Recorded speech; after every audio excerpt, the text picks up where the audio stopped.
Hello friends, welcome to Aryan classes. Aryan ક્લાસીસમાં દરેક વિદ્યાર્થીનું હાર્દિક સ્વાગત છે. ચલો વિદ્યાર્થીઓ, ફટાફટ આપણે સ્વાધ્યાય 4 અને પ્રશ્ન 2 એમાં સંવિધાનોની આકૃતિ ભેદ અને પ્રામાણ્યની તપાસ કરી રહ્યા છીએ. એમાં આજે આપણે 8 અને 9 નંબરનું સંવિધાન જોવાના છીએ કે આમાં કયો દોષ થાય છે અને એનું પ્રામાણ્ય શું થાય છે. ઓકે, ચાલો હવે વિદ્યાર્થીઓ, આપણે સૌથી પહેલાં કોઈ પણ સંવિધાન હોય તો એની અંદર પહેલાં દોષ ચેક કરવો પડે, એની આકૃતિ બનાવવી પડે, ભેદ નક્કી કરવો પડે.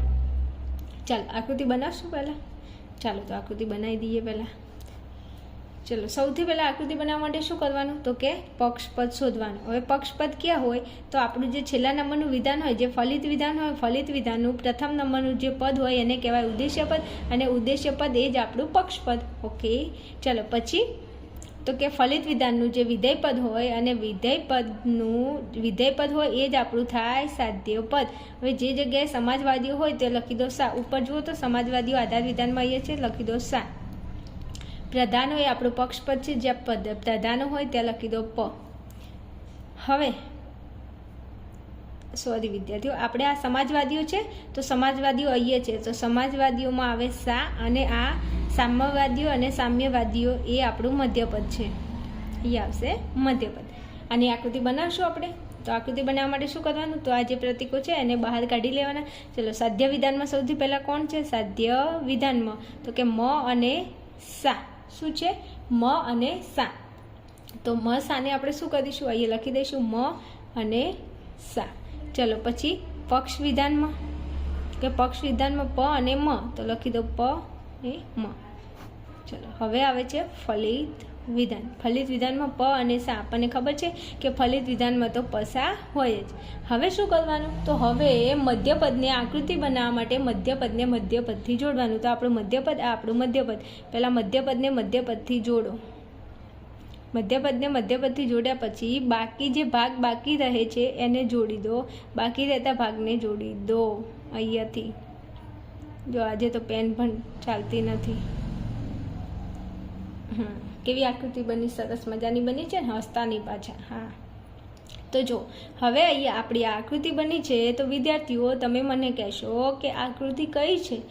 તો આ આકૃતિ છે ઊંધો ઝેડ. હવે ઊંધો ઝેડ હોય એ કઈ આકૃતિ કહેવાય તો કે પહેલી આકૃતિ કહેવાય.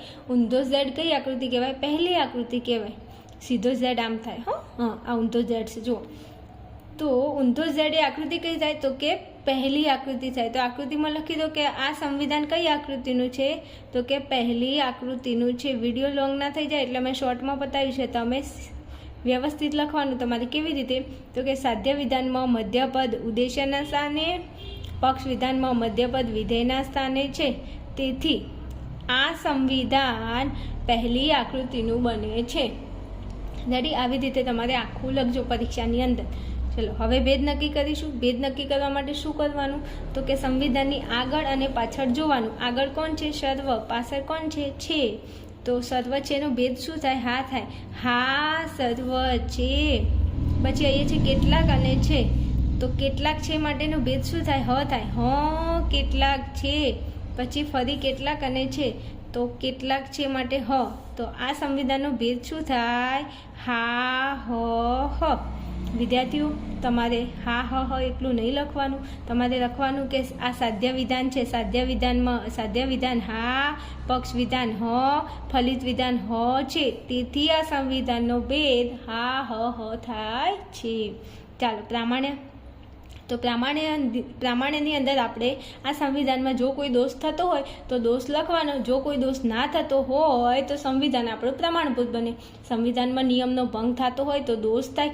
જો કોઈ દોષ થતો હોય તો દોષનું નામ લખો અને સંવિધાન અપ્રમાણભૂત બને એમ લખો.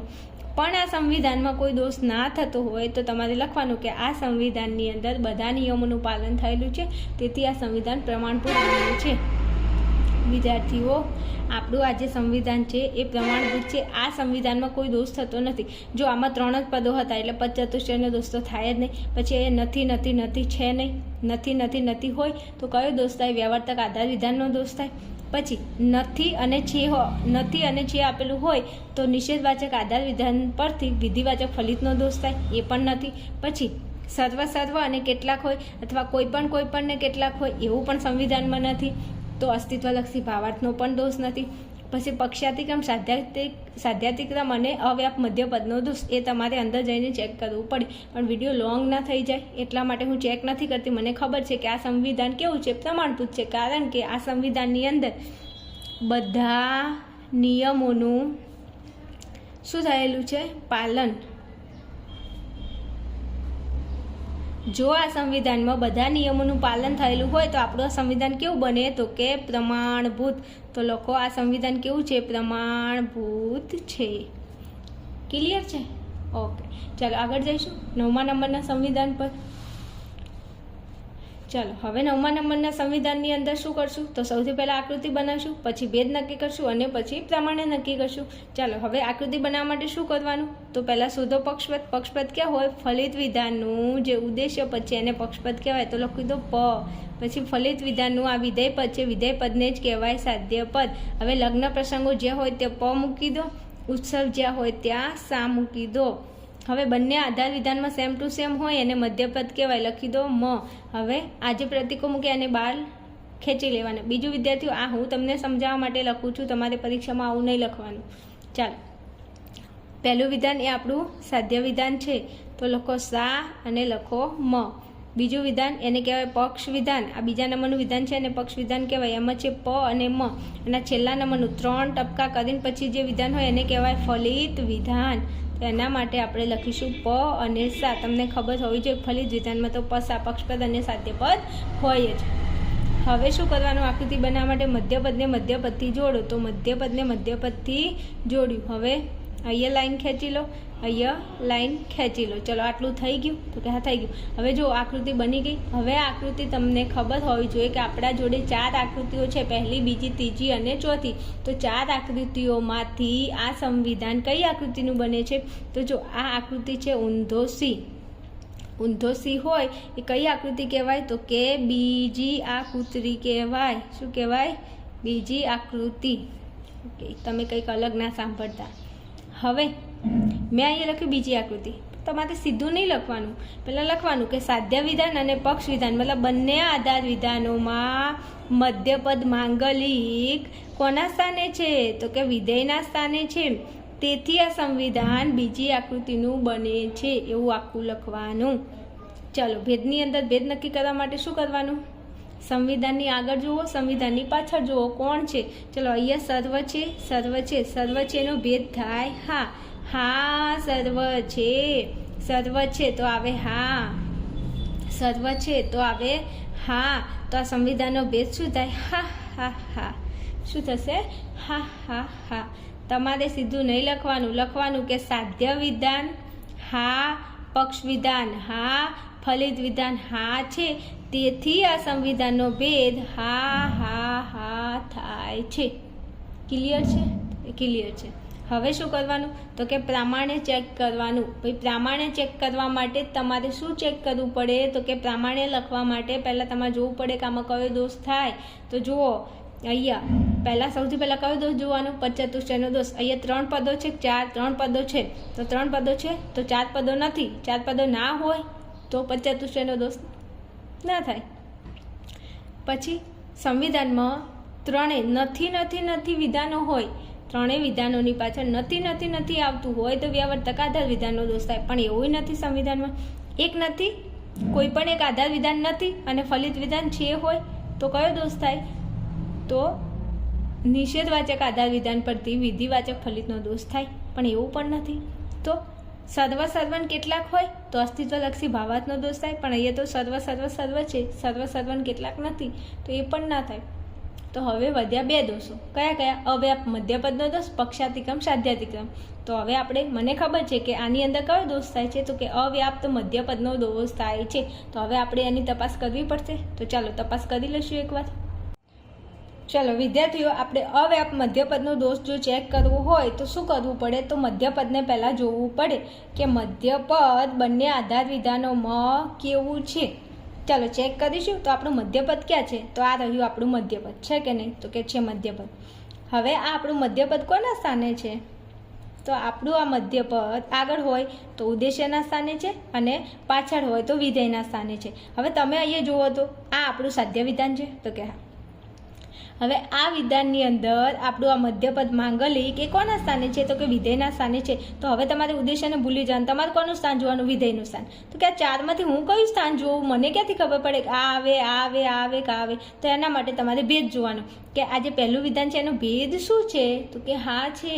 તો હા વિધાન જુઓ તો આ આપણું હા વિધાન, અને હા વિધાનની સામે ઉદ્દેશ્ય જોવું, વિધેય જોવું, તો કે વિધેય જોવું. કેમ કે આ જે મધ્યપદ છે એ બીજા નંબરમાં છે, તો પહેલું નંબર હોય એને ઉદ્દેશ્ય કહેવાય, બીજા નંબરે વિધેય કહેવાય. તો હા વિધાન અને એમાં જોવાનું વિધેયપદ. તો વિધેયપદ એટલે આપણું મધ્યપદ કેવું બને છે? અવ્યાપ્ત. તો હું અહીંયા લખું મધ્યપદ કેવું છે? અવ્યાપ્ત.